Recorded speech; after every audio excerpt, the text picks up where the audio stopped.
Good evening, Ms. Palsetia. I'm Darish Mehta, a grade 11 IBCP student at Finland International School Racecourse. As a part of my career-related studies in business administration, I'm interviewing professionals to understand leadership ethics, workplace culture, and the voices of leaders in a workplace environment. Hi, thank you for having me here. Thank you for joining me today. Could you please start by briefly introducing yourself and your role at IGI? So I'm Benaifer. I have 22 plus years of experience in HR and in finance industry. I've worked for larger organizations and MNCs like banks like Citibank, Credit Suisse, DBS. And at IGI, I'm the global HR head, where the corporate office is from Bombay and we operate across the globe for around 11 countries. Nice. So, how would you describe IGI's overall work culture and the values that guide your people strategy? So IGI is into certification and education, and we are into certification of gemstones and diamonds. So that's why accuracy, integrity, authenticity and consistency are our key value principles. And that's how the main crux of IGI, any culture and the policy and the principles are. What are the key leadership qualities do you believe are essential for managing diverse teams effectively? So, what do you feel a leader should have? Listening. Listening. Listening capability,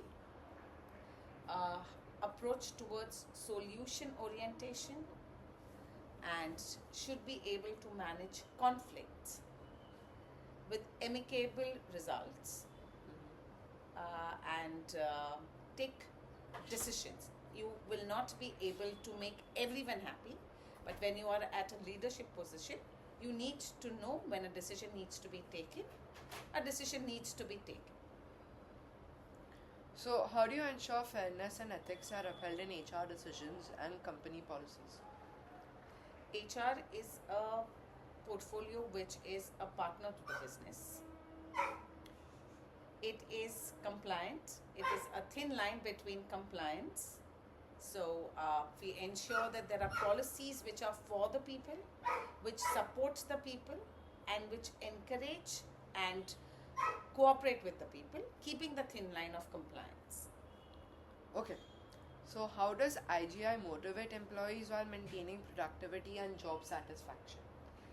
So as part of HR portfolio, we have to look at various avenues of ensuring employee engagement, employee safety, employee happiness, employee satisfaction. So we have voice of employees, we have different contests, online games and festivities, and we have a lot of interactions with leadership. We have leadership town halls and all of that. So, I think IGI is a multinational company and you're the head of the HR, right? Overall, the whole globe. So, how do you make sure that the voices of everyone under you are heard and put across the table and you incorporate everyone's ideas and they're taken into accountability? A job of leadership or management is not to ensure that you can implement each idea, but it's to provide a platform where people can share their ideas freely and express themselves. Of course, all ideas don't materialize into startups and all ideas don't materialize into best of the organizations or best solutions. But it is the duty for us to ensure that we provide that freedom of expression, freedom of making them feel the ownership, making the employees feel part of the organization. While we are running this as from Bombay as corporate, but every country has its own legal and statutory nuances. So we try and ensure that the culture and the policies and are consistent across, but the country specific or the region specific nuances are met and are upheld. What communication practices help build trust between management and staff?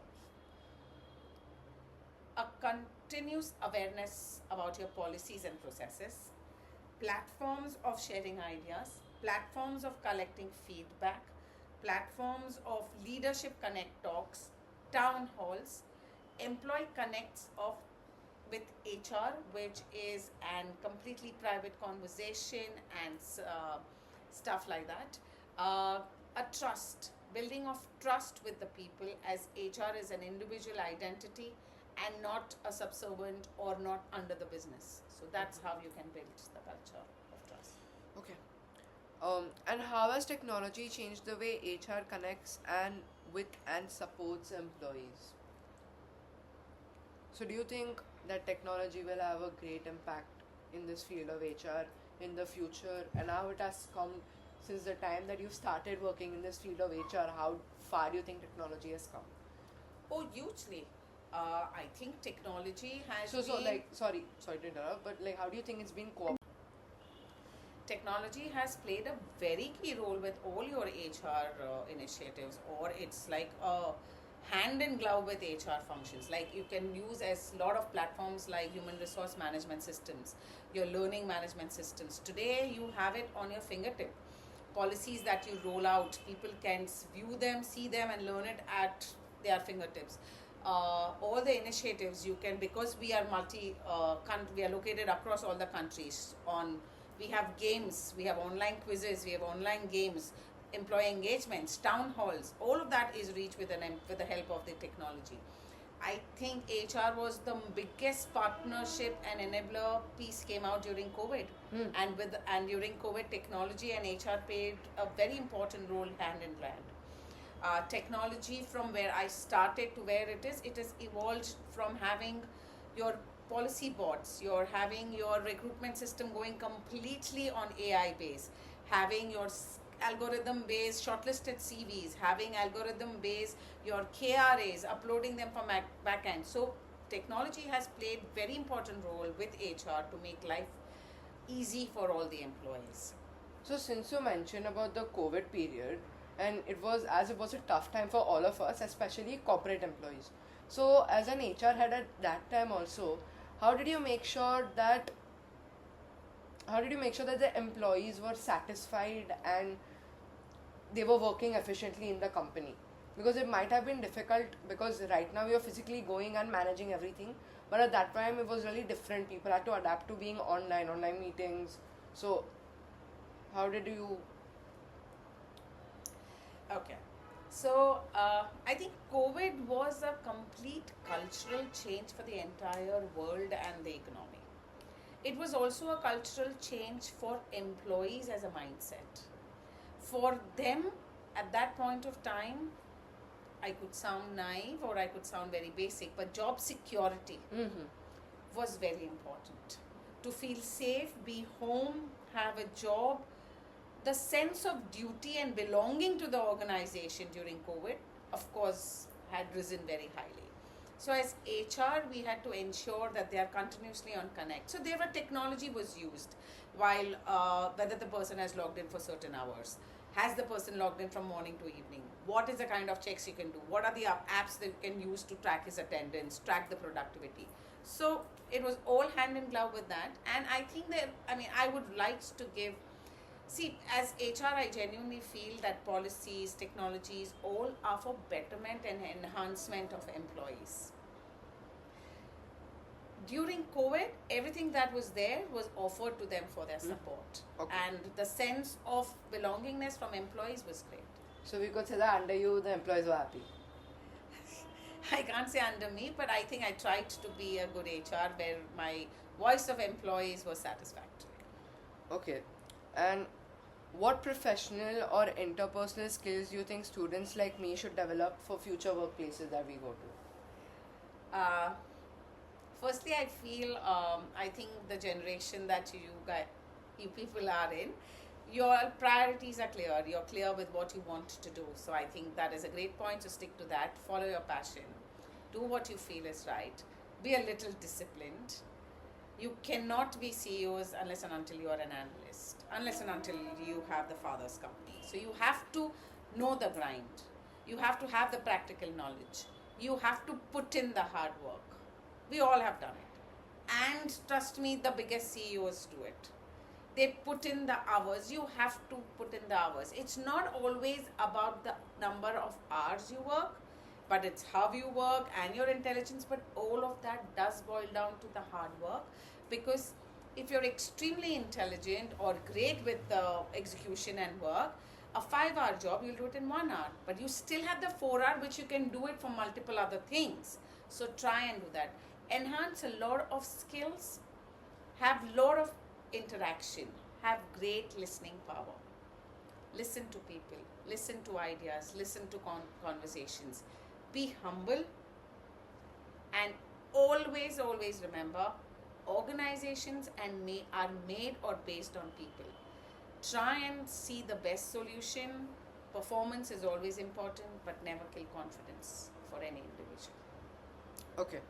So, what is the main difference between a normal manager and, as for example, CEO or a person in the board also manages and overlooks the company, like a manager does at a junior level?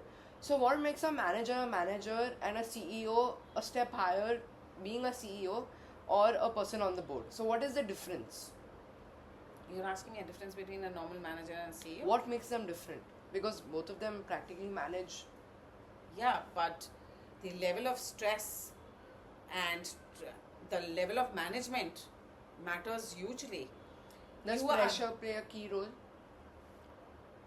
Of course it does. To give you a classic example, a classroom of 50 versus a classroom of 10. I mean, it is very key. And then comes in how you're managing those 10. And those 10 for a CEO are the ones who are managing the hundreds and the thousands. So technically it's, of course it builds up like a pyramid, but that is an absolutely very critical for a CEO to ensure that he is approached and looked as somebody who is not biased, who's consistent, who takes the decision. He might make this side unhappy sometimes or might the other side unhappy sometimes, but he has to manage that. And when you go at a board level, it's a very different pursuit. You are representing the organizations to the front world. It is under your signature or under your leadership or under your authority that the whole organization is getting governed. So the responsibilities for a CEO, of course, I feel is the highest and the largest, even compared to board. I feel he faces the world, he faces the outside market. I mean, for a listed company, the share price, the shareholders, the investors, and the employees. It's not an easy task. So finally, what advice would you give young people aspiring to leadership roles in business, like me? Understand your business. Okay. Understand what they do. And what they do, why they do. Before you understand how they do it. Because when you understand how they do it, the first thought the mind has is, okay, you could have done it this way, why do it this way? But understand what they do, how they are doing it, and then why they are doing it. Then you will be able to connect the dots. Always connect the dots. Be approachable. Be always open to learning and listening. And I would always say, put in hard work. Be smart. Don't let opportunities slip. If you see an opportunity, seize it. Thank you so much, Ms. Palsetia, for sharing your experience and insights. This discussion has given me a clear understanding of leadership ethics, how some people actually have a lot of pressure of managing a whole company or a contingency, and the teamwork in modern organizations. Thank you so much. Thank you so much for having me on your show or your interview. Thank you so much. Wish you all the best. Thank you.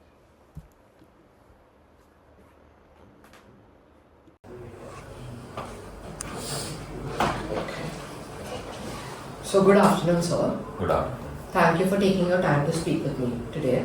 I'm Benaifer Palsetia. As part of my city's Young Business Reporter campaign, I was selected to prepare a short feature called Voices of Leadership. The purpose of this initiative is to help students like me understand how real-world leadership works inside organizations we see around us today and every day. So, Mr. Shashank Goenka, the owner of Finland International School, whose decisions shape the environment we learn in. By speaking with him today, I want to understand how values, challenges, and leadership choices come together in running a school. This interview is part of my effort to learn directly from experienced leaders like you and to understand how thoughtful decision making, ethics, and how responsibility operates the world. So first, how did the idea of Finland International School begin, and what did you want to address in the education system? So the idea of Finland came in the year 2017. So the issue what I was trying to address, this comes from my personal experience of education. When I was in the Indian system, I've done from CBSE. It's all about memorization skills and scores and marks, and that defines how you get into university and how the growth will happen for an individual. Fortunately, I had the means and ways to go out abroad for my university. That is where I understood that it's not all about scores. Eventually, when we go into the real world, it's about your skills that support you to take on the world, and nobody is seeing your scores there, or whether you wrote the right English for a finance meeting, or whether you wrote the right English for a grammar in an engineering project report, right? It's about what is the end result. So end result always depends. It's a sum of various skills that you develop over the years in your growing up age. So this is the problem which inspired me to understand that how primary education can be changed in India to address the ability of skills for the child, so that when the child is entering into the real market, I call the world a market as well, because everybody is a customer to you when you're providing service or products or anything.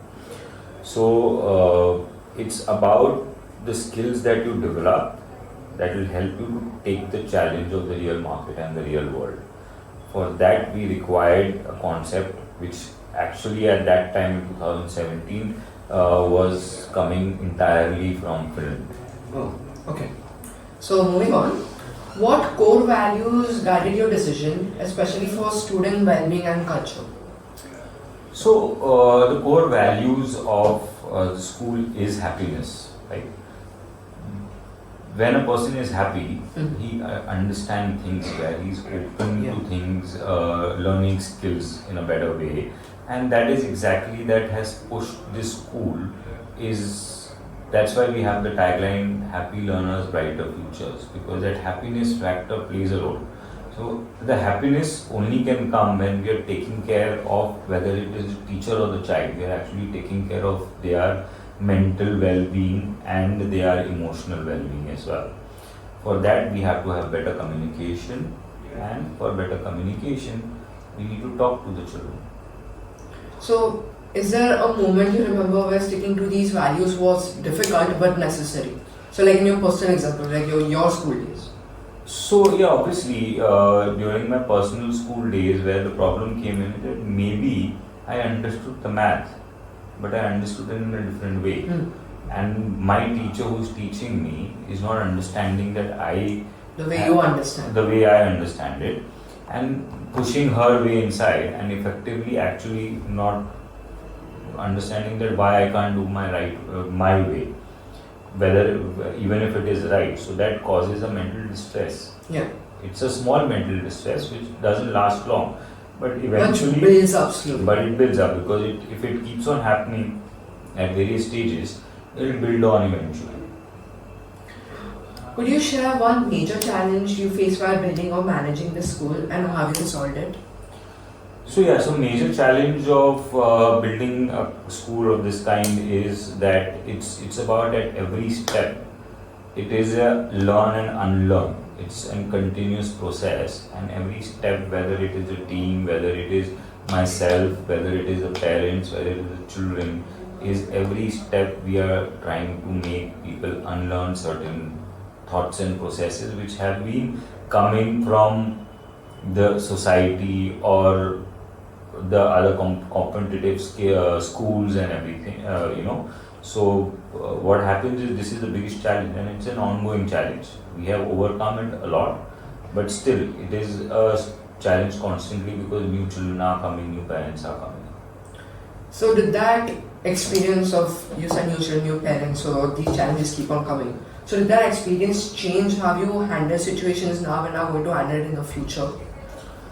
So your learning is being continuously progressive from the Yes. past mistakes. So So does that play a huge role? Yes, so the progression also, the problem is also progressing.